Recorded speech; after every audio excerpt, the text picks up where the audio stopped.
strikes. That's the new topic. Let's go. Strikes. All right, so this is why I love page 3, which is this page of Game Informer for this news coverage. Anyways, I love strikes because, again, it just lets me brutally kill and everything. It lets me perfect my build, essentially. All right, so there's gonna be new strikes. That's not a surprising thing to anyone, because why the fuck would there not be?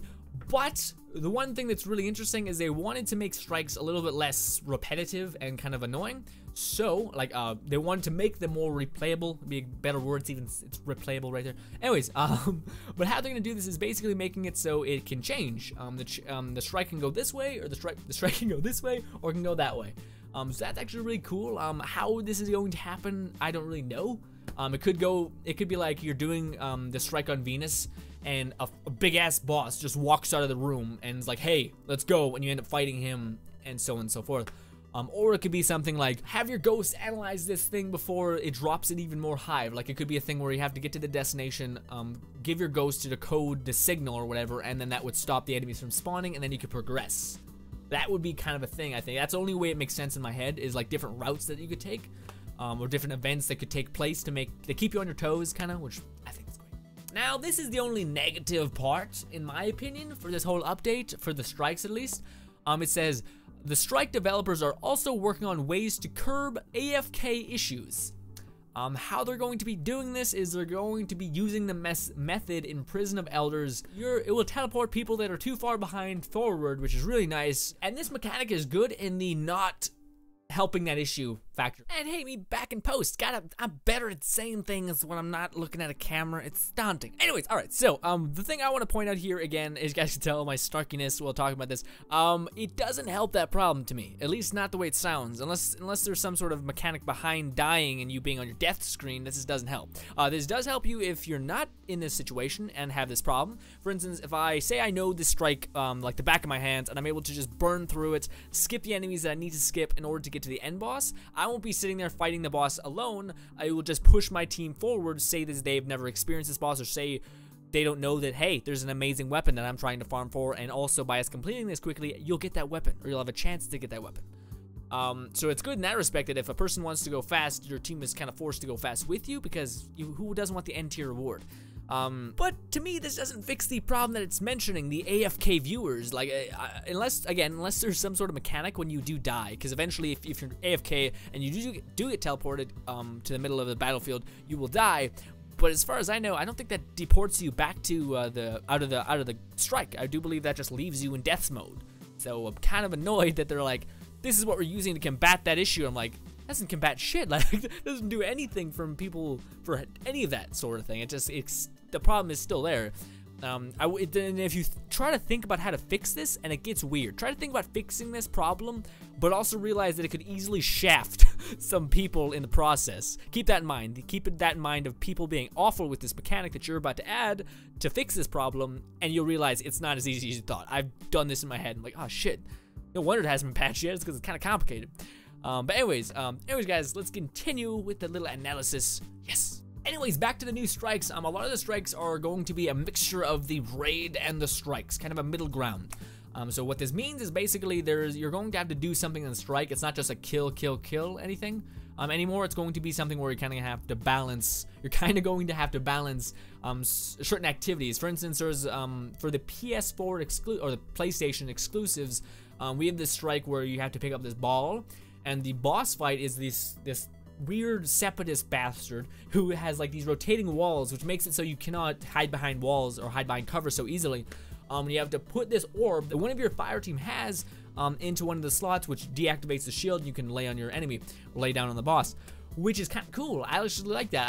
It's not ideal for, you know, grinding out strikes, because you imagine that would take time.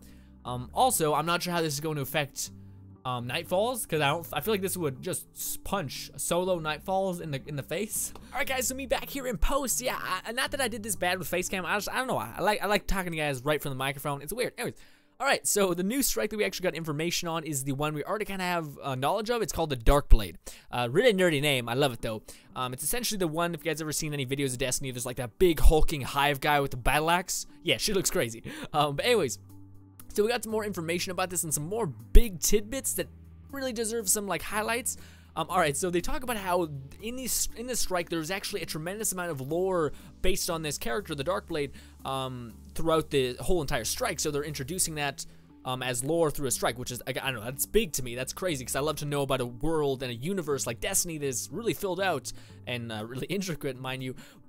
It's also behind a shit ton of grimoire, which is not great, but anyways. All right, so this Darkblade guy, it's actually really interesting. He tried to overtake Oryx, so he led a rebellion to Oryx, but Oryx, being a demon god, or what, a hive god, sorry, just kicked the shit out of him and now enslaved him and kind of hid him in this place where he's supposed to, like, you know, live forever and suffer, basically.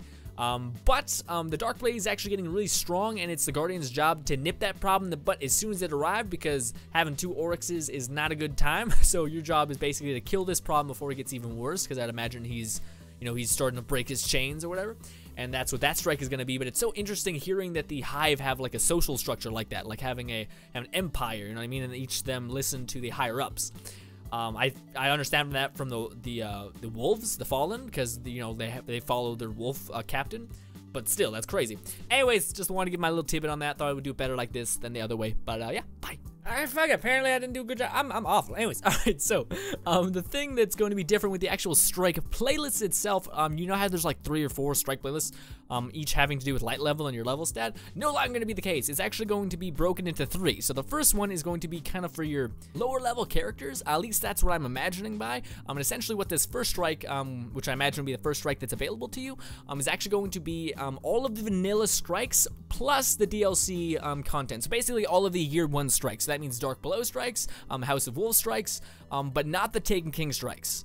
And it's all vanilla strikes plus the new DLC strikes, except for Taken King. That's just pretty much it.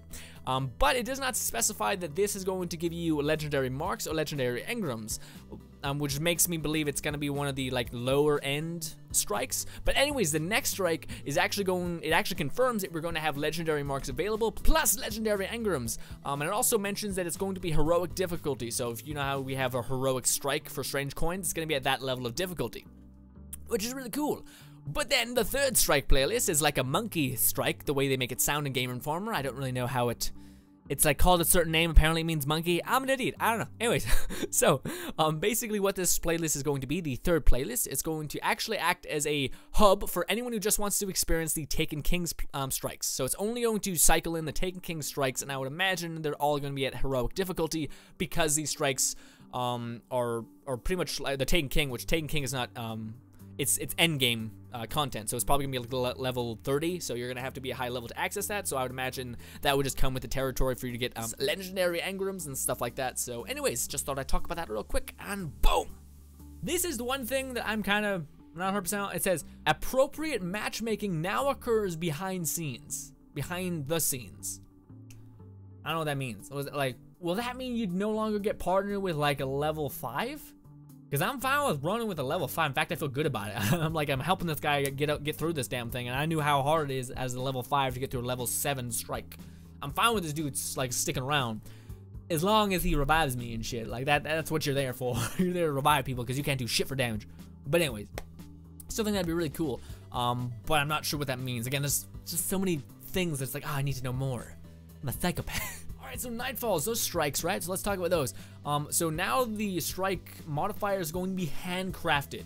Now, I'm not sure that means they're going to assign the modifiers themselves, not make it random. I think that's how it would be, and I think they basically say there were some clever new changes or clever new modifiers, which I would think that how they'd make it balanced is say you do more damage in the air, but you also take more damage in the air. I feel like that's something that Bungie would inherently push forward as a modifier stack. But I'm fine with that. Honestly, I'm fine with that. I'd be even more fine with it if it was match made, so I could do strikes or Nightfalls with random people, because why the fuck isn't that a thing? Anyways, next thing. And now we get to Crucible. I think I mentioned this beforehand. I'm not a Crucible guy. I'm not the worst at it. I'm not the bestest at the game, Crucible, multiplayer essentially. So this didn't really catch me as much. The only thing that really caught me is the fact that we are going to now have bounties specific to our class, and also bounties that involve Trials of Osiris, all those kinds of things, which is not new news, but yeah, if you guys are into multiplayer, go read the thing. It's page 4, the Crucible, it's titled. I'm not that guy, although I do like multiplayer, I'm not like, it doesn't like pull me. It's like, okay, I'll jump in, play a couple multiplayer matches, I'm done for the day, that's it. I don't really care. I'm not to be an asshole, but like that's just not my part of the game I like, so it's there for you guys. Next, page 5. This is the last page. Thank God this video is 35 minutes long. Hopefully I split it so it's not crazy. The raid. All right, so unfortunately Game Informer didn't get to mess around with the raid, and that's fine. Also, basically this whole article is basically talking about how is Bungie intimidated by, you know, the community and their love for the raid, and, you know, will they be able to do it again, bring that experience of Vault of Glass again to fruition, that kind of thing, which to me, I don't know. I don't feel like, just say you didn't get to play it and you're hoping for the best. Not to say that Game Informer did a bad job, they did an amazing job, but anyways. But other than that, they didn't really give us anything. It was kind of just like, hey, I don't think Bungie is scared or worried. They'll be able to, they're more excited than nervous to show us this.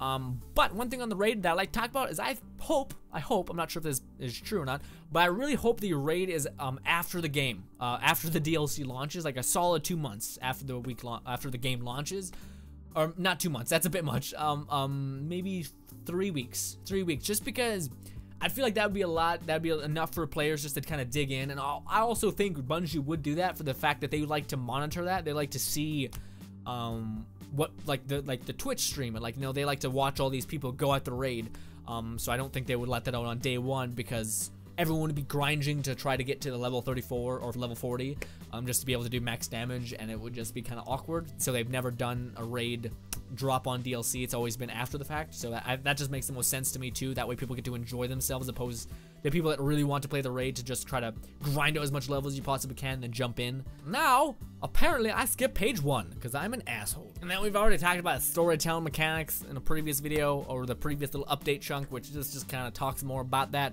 about how the robot guy who's your hunter master person and Iris are gonna have like conversations, and they're both like completely opposite in personality wise, so it should be fun and cute and like lovable.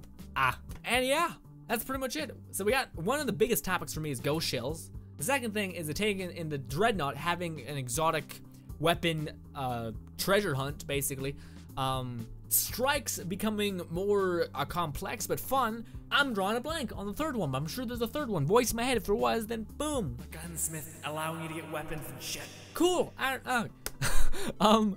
And yeah, guys, so to end off this, all this news is phenomenal and amazing, and if you're a Destiny fan, this is just awesome to hear. All the problems that were kind of there are kind of being fixed, but for me, there's only one problem left, or one issue that I think hasn't even been talked about in a while, and to me, it's the biggest problem with Destiny to date, and the biggest problem going forward with the Taken King. Now, we don't know if this problem is going to be fixed because they haven't talked about it, but we haven't heard any news, which makes me feel like either they're waiting to drop the mic, or they don't even have it. And this problem is the fact that matchmaking is not even in the game still. For Nightfalls, that's a big thing. For Nightfalls, they're not in the game. Having any help besides one person is great. So the fact that there's no help for Nightfall makes zero sense to me, because again, just having like, it's like, you know what?